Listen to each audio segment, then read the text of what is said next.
അകലത്തിൻ നാദമെന്റെ കാതിലെത്താൻ കാലമായി, മിന്നൽ പോലെ ഞാൻ പറന്നു വിണ്ണിലെത്തി മോദിക്കും. ലക്ഷ്യമെല്ലാം കാണുന്നേ മൽപ്രിയമാണാളനെ, ലക്ഷ്യമെല്ലാം കാണുന്നേ മൽപ്രിയമാണാളനെ.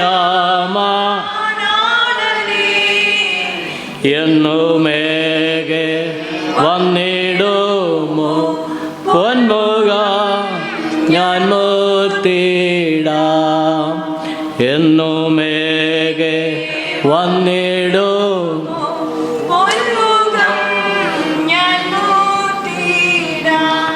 Praise the Lord. ബഹുമാന്യ കർത്തൃദാസനും എല്ലാ വാത്സല്യ ദൈവമക്കൾക്കും ക്രിസ്തുയേശുവിൽ എൻ്റെ സ്നേഹവന്ദനം അറിയിക്കുന്നു. ഇന്ന് പകൽക്കാലം നമുക്ക് ഒരുമിച്ച് ദൈവത്തെ ആരാധിപ്പാനും കർത്താവിൻ്റെ കഷ്ടാനുഭവമാകുന്ന മേശയിൽ പങ്കുകൊള്ളുവാനും ദൈവമൊരുക്കിയ നല്ല അവസരത്തെ ഓർത്ത് ദൈവത്തെ സ്തുതിക്കുകയും കർത്താവിനെ മഹത്വപ്പെടുത്തുകയും ചെയ്യുന്നു. ഒരു വാക്യം വായിപ്പാനായിട്ട് താല്പര്യപ്പെടുന്നു. 1 തീമോഥെയോസിന് എഴുതിയ പുസ്തകം 4-ാം അധ്യായം അതിൻ്റെ 16-17 വാക്യങ്ങൾ നമുക്കെല്ലാവർക്കും അറിയാവുന്ന വാക്യങ്ങളാണ്. കണ്ടില്ലേ? കർത്താവ് താൻ ഗംഭീരനാദത്തോടും പ്രധാന ദൂതൻ്റെ ശബ്ദത്തോടും ദൈവത്തിൻ്റെ കാഹളത്തോടും കൂടെ സ്വർഗത്തിൽ നിറങ്ങി വരികയും ക്രിസ്തുവിൽ മരിച്ചവർ മുൻപ് ഉയർത്തെഴുന്നേൽക്കുകയും ചെയ്യും. പിന്നെ ജീവനോടെ ശേഷിക്കുന്ന നാം എല്ലാവരും ഒരുമിച്ച് ആകാശത്തിൽ കർത്താവിനെ എതിരേൽപ്പാൻ മേഘങ്ങളിൽ എടുക്കപ്പെടും. ഇങ്ങനെ നാം എപ്പോഴും കർത്താവിനോട് കൂടെ ആയിരിക്കും. ഈ വായിച്ച വാക്യം നമുക്കെല്ലാവർക്കും ഒരു പക്ഷെങ്കിൽ മനപ്പാഠം അറിയാവുന്ന ഒരു വാക്യമാണ് വായിക്കുവാനിടയായിത്തീർന്നത്. ദൈവമക്കളുടെ പ്രത്യാശ എന്ന് പറയുന്നത് നമ്മുടെ കർത്താവായ യേശു ക്രിസ്തുവിൻ്റെ മടങ്ങിവരവാണ്. ആ ഒരു പ്രത്യാശ നമ്മളില്ലെങ്കിൽ നമ്മുടെ ക്രിസ്തീയ ജീവിതം പരാജയമാണ്. കർത്താവായ യേശു ക്രിസ്തു മടങ്ങി വരും എന്ന് നാം വിശ്വസിക്കുന്നു. എന്തുകൊണ്ട്? നമുക്ക് യോഹന്നാൻ്റെ സുവിശേഷം 14-1 മുതലുള്ള ചില വാക്യങ്ങൾ വായിക്കുമ്പോൾ അവിടെ ഇങ്ങനെ കാണുവാൻ കഴിയുന്നുണ്ട്. നിങ്ങളുടെ ഹൃദയം കലങ്ങരുത്, ദൈവത്തിൽ വിശ്വസിപ്പീൻ, എന്നിലും വിശ്വസിപ്പീൻ. നിൽക്കട്ടെ, നിങ്ങളുടെ ഹൃദയം കലങ്ങിപ്പോകരുത്. കാരണം ഹൃദയം കലങ്ങിപ്പോകുന്ന, മനസ്സ് ഭാരപ്പെടുന്ന അനവധി വിഷയങ്ങൾ ജീവിതത്തിൽ ഉണ്ടാകാം. എന്നാൽ കർത്താവ് തൻ്റെ മക്കളോട് പറയുന്നത്, തൻ്റെ ശിഷ്യന്മാരോട് പറയുന്നത്, നിങ്ങളുടെ ഹൃദയം എന്ത് ചെയ്യരുത്? കലങ്ങിപ്പോകരുത്. നമ്മുടെ കർത്താവായ യേശു ക്രിസ്തു സ്വർഗ ആരോഹണം ചെയ്യുന്നതിന് മുൻപ് തൻ്റെ ശിഷ്യഗണങ്ങളെ, തൻ്റെ മക്കളെ പറഞ്ഞ് പ്രബോധിപ്പിച്ച് അവരെ ഉറപ്പിക്കുന്ന ചില ഭാഗങ്ങളാണ് നമുക്ക് കാണുവാൻ കഴിയുന്നത്. നമുക്കറിയാം, നാമൊക്കെ നിങ്ങളിൽ പലരും വിദേശങ്ങളിലേക്ക് ഇവിടേക്കൊക്കെ വന്നപ്പോൾ നിങ്ങളുടെ വീട്ടിലുണ്ടായിരുന്ന മക്കളോടൊക്കെ, നിങ്ങളുടെ പ്രിയപ്പെട്ടവരോടൊക്കെ ചില കാര്യങ്ങൾ പറഞ്ഞിട്ട് നിങ്ങൾ പോകുന്നവരുണ്ട്.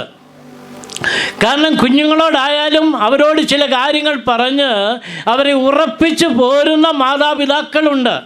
നിങ്ങൾ കലങ്ങരുത്, നിങ്ങൾ ഭാരപ്പെടരുത് എന്ന് പറഞ്ഞ് അവരെ ഉറപ്പിച്ച് പോരുന്നത് പോലെ നമ്മുടെ കർത്താവായ യേശു ഇവിടെ പറയുന്നത്, നിങ്ങളുടെ ഹൃദയം കലങ്ങിപ്പോകരുത്, ദൈവത്തിൽ വിശ്വസിപ്പീൻ, എന്നിലും വിശ്വസിപ്പീൻ. അടുത്തത്,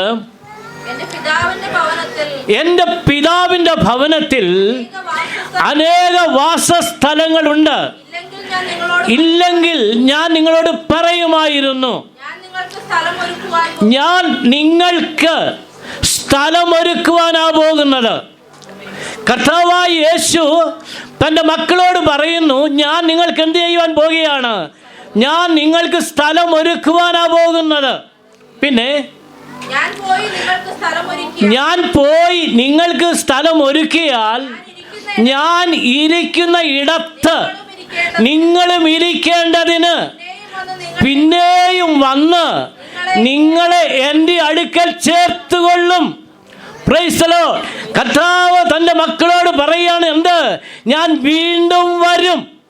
ഞാൻ വീണ്ടും വന്നിട്ട് നിങ്ങളെ എവിടെ ഇരുത്താം?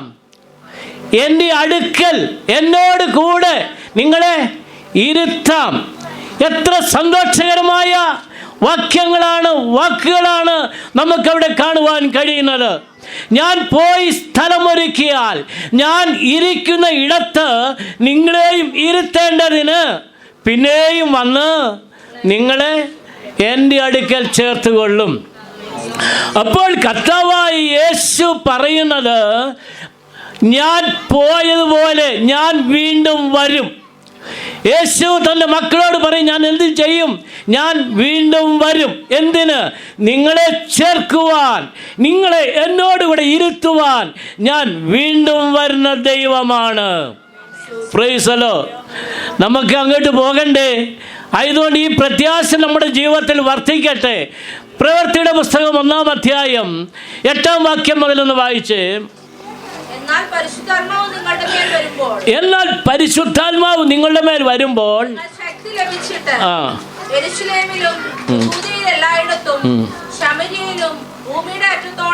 11-ാം വാക്യം വായിച്ചേ. 11-ാം വാക്യം. ഗലീല പുരുഷന്മാരെ, നിങ്ങൾ ആകാശത്തിലേക്ക് നോക്കി നിൽക്കുന്നത് എന്ത്?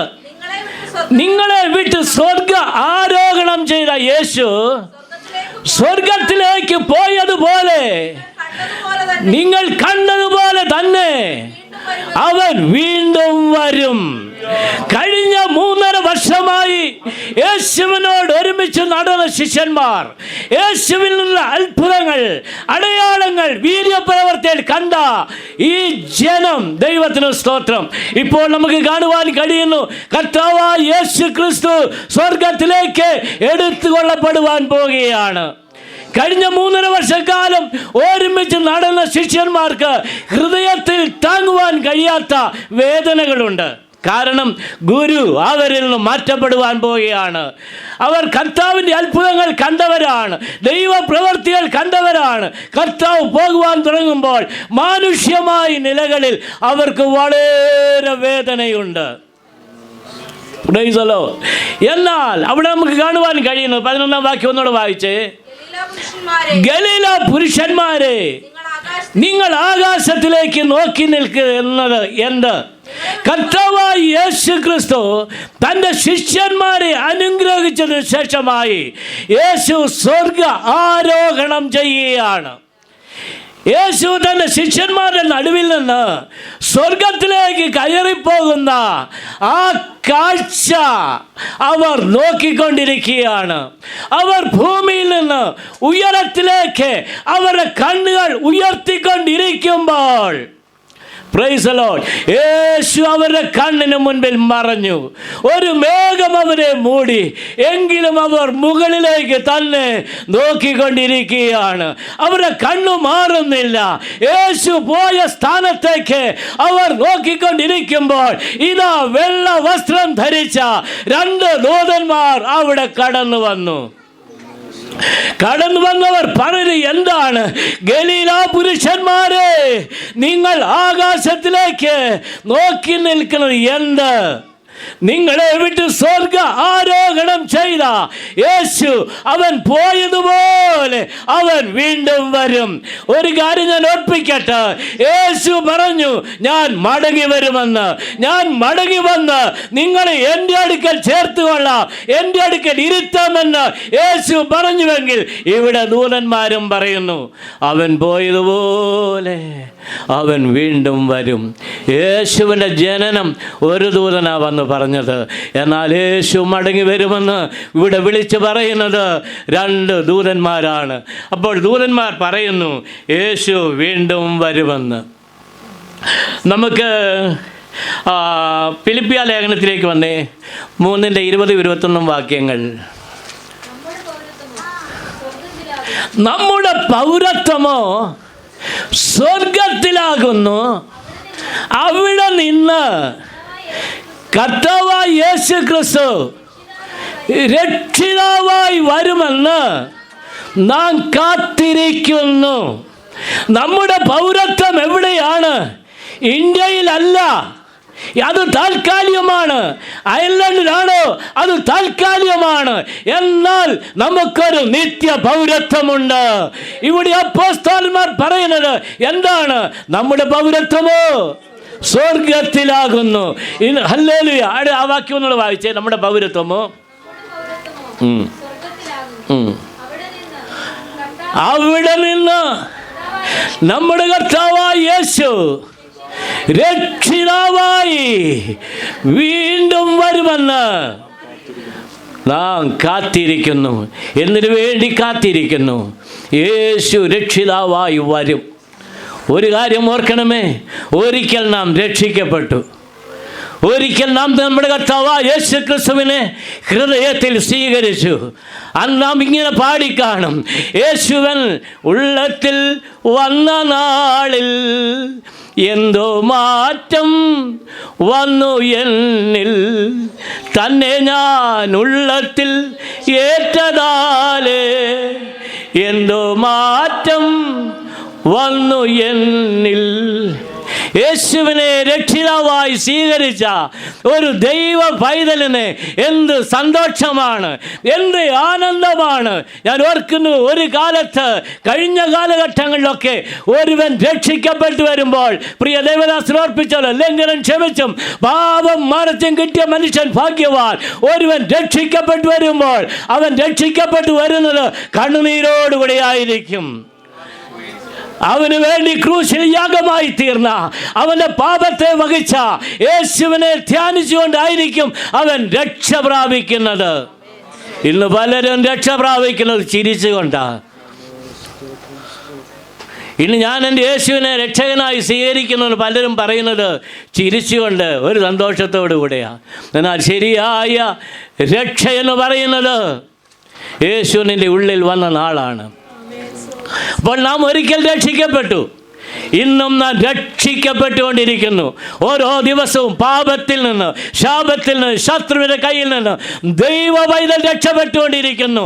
നിന്നെ വശീകരിക്കുവാൻ, നിന്നെ പാപത്തിലേക്ക് കൊണ്ടുപോകുവാൻ, നിന്നെ മ്ലേച്ഛതയിലേക്ക് കൊണ്ടുപോകുവാൻ ശത്രു പിശാച് ഒരുങ്ങിക്കൊണ്ടിരിക്കുമ്പോൾ ഓരോ ദിവസവും ഒരു ദൈവ പൈതൽ അവൻ്റെ കണിയിൽ നിന്ന് രക്ഷ പ്രാപിക്കുവാൻ ഇടയായിത്തീരുന്നു.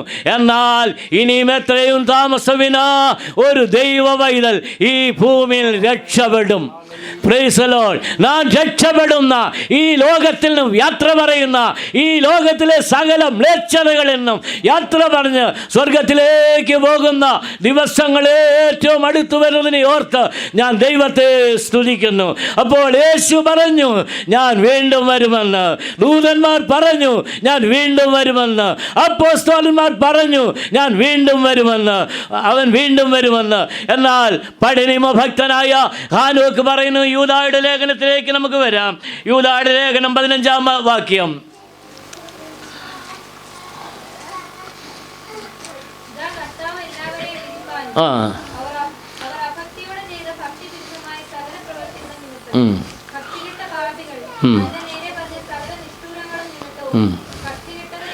ഭക്തികെട്ടിലൊക്കെയും ബോധം വരുത്തുവാനും 1000 വിശുദ്ധന്മാരുമായി നമ്മുടെ കർത്താവ് വരുന്നു. ദൈവത്തിന് സ്തോത്രം. യേശു വീണ്ടും വരുമെന്ന് പഴയ നിയമ ഭക്തനായ ഹാനോക്ക് പറയുന്നു. യേശുവിൻ്റെ കൂടെ നടന്ന, യേശുവിൻ്റെ ദൈവത്തോട് കൂടെ നടന്ന ഹാനോക്ക് പറയുന്നു എന്ത്? യേശു അവൻ വീണ്ടും വരും. ഞാൻ എൻ്റെ വാക്കുകളെ നീട്ടുവാൻ താല്പര്യപ്പെടുന്നു, ചുരുക്കുവാൻ താല്പര്യപ്പെടുന്നു. നമ്മുടെ കർത്താവ് എപ്പോൾ വരും? നമുക്ക് മത്തായിയുടെ സുവിശേഷത്തിലേക്ക് വരാം. 24-ാം വാക്യം ഒന്ന് വായിച്ചേ. അങ്ങനെ നിങ്ങൾ നിലയ്ക്കാത്ത നാഴികയിൽ മനുഷ്യപുത്രൻ വരുന്നത് കൊണ്ട് നിങ്ങളും ഒരുങ്ങിയിരിപ്പീൻ. ഇന്ന് പകൽക്കാലം എന്നെ കേൾക്കുന്ന പ്രിയ ദൈവത്തിന്റെ പൈതലേ, നിന്റെ സമയത്തല്ല കർത്താവ് വരുന്നത്. അവൻ വരുന്ന സമയം നീ അറിയുന്നില്ല. നിലയാത്ത നാഴികയിൽ, നീ പ്രതീക്ഷിക്കാത്ത നാഴികയിൽ യേശു വരും.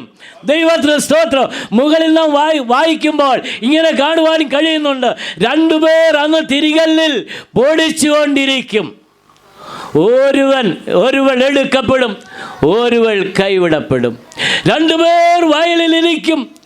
ഒരുവൻ എടുക്കപ്പെടപ്പെടും, ഒരുവൻ കൈവിടപ്പെടും. Praise the Lord. നാം ഓർക്കുക, രണ്ടുപേർ ഒരു കിടക്കയിൽ കിടക്കും. ഒരുവൻ എടുക്കപ്പെടും, ഒരുവൻ കൈവിടപ്പെടും. ഏത് നിമിഷവും, പകലും രാത്രിയും, ഏത് നിമിഷവും യേശു വരും. യേശു വരുമ്പോൾ ഓർക്കണമേ, ദൈവ മക്കൾ എടുക്കപ്പെടും. ഭൂലോകത്തിൽ ഇന്ന് സംഭവിക്കുന്ന സംഭവത്തെക്കാൾ ലോകം ഞെട്ടുന്ന, ലോകം പതറുന്ന, ലോകം വിറയ്ക്കുന്ന, ബ്രേക്ക് ന്യൂസായി വാർത്തകളിലെല്ലാം വരുന്ന ഒരു വാർത്തയുണ്ട്. എത്രയും താമസമില്ല, ഇതാ ഭൂമിയിൽ നിന്ന് ഒരു കൂട്ടം ജനം കാണപ്പെടുന്നില്ല. ഒരു കൂട്ടം ജനം ഇവിടെ നിന്ന് മറഞ്ഞു പോയിരിക്കുന്നു, അപ്രത്യക്ഷമായിരിക്കുന്നു. കാഹളം ധ്വനിക്കും, മരിച്ചവർ അക്ഷരായി ഉയർക്കും, ജീവനോട് ശേഷിക്കുന്ന നാം രൂപാന്തരപ്പെട്ടു മേഘങ്ങളിൽ കർത്താവിനെ എതിരേൽപ്പാൻ ഒരുങ്ങപ്പെടും. ആ ഒരുക്കത്തിൽ കർത്താവിൻ്റെ വരവെങ്കിൽ നമുക്ക് പോകുവാൻ നാം വളരെ തിടുക്കത്തോടെ, ആവേശത്തോടു കൂടെ ആയിരിക്കുക. നിലയാത്ത നാഴികയിൽ ഒരു പക്ഷെങ്കിൽ ഇന്ന് നാം വീട്ടിലെത്തുമോ എന്നറിഞ്ഞു.